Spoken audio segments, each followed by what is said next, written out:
Even during the existence of a conflict, we have to consider environment for a variety of reasons. First and foremost, sometimes environmental issues are at the core of the conflict.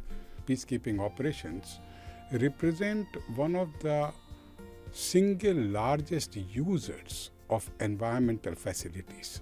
So the Secretariat over the last 7 to 10 years has taken a very serious look at how we manage our operations in this area, making sure that we're managing risk, but also making sure that wherever we can, we're demonstrating good performance in the communities that we operate in.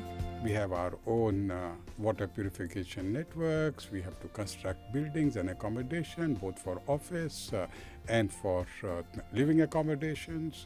We have to manage our own wastewater systems. We have to manage our own solid waste. And all this requires energy. We have to constantly decrease the environmental footprint of our operations. We need to do what we are doing in environmental management. First, on energy, we have now got an agreement from the member states that those troop contributing countries who bring in renewable energy will also be reimbursed at a similar level as those who are bringing diesel generators.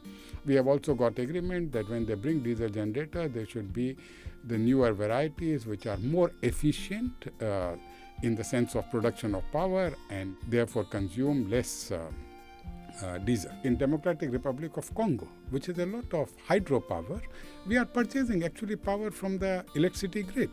And we are also encouraging companies to establish themselves outside of the peacekeeping operation fence to provide energy not only to us as an anchor customer to begin with, but also to the local community. And when we leave, they will be basically continuing to provide to the local community. On waste and wastewater treatment, I am particularly delighted that when we began our strategy in 2015, only around 20%, 19% of the waste was treated by preferred disposal methods. Today, that figure has more than doubled. Similarly, when we began with the strategy, we had many risks insofar as wastewater from our facilities was concerned. Today, there is not one single site where we are operating at a high risk. Many missions are also working on strengthening infrastructure of the host countries that they're deployed in. So, for example, in Bangui, the mission has invested in the local landfill site, which both supports the mission's operations but also leaves something useful for the host population as well. It can be really simple projects like using local materials to build hard wall accommodation instead of prefabs that last for 10 years and then just become scrap. Having an approach that builds things that will stay behind for use of others afterwards, whether schools or hospitals or so on.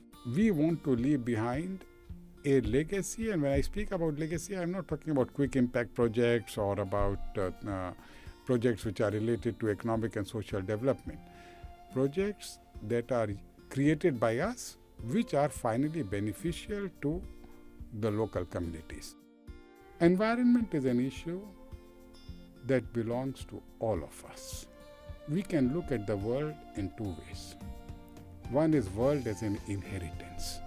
That it was given to me by my father, my forefathers, and I can use it as I like. The other way of looking at the world is to look at it as a trusteeship. I hold this world in trust for the future generations who are yet to come. And I want to give them a world which is better than the one which I found.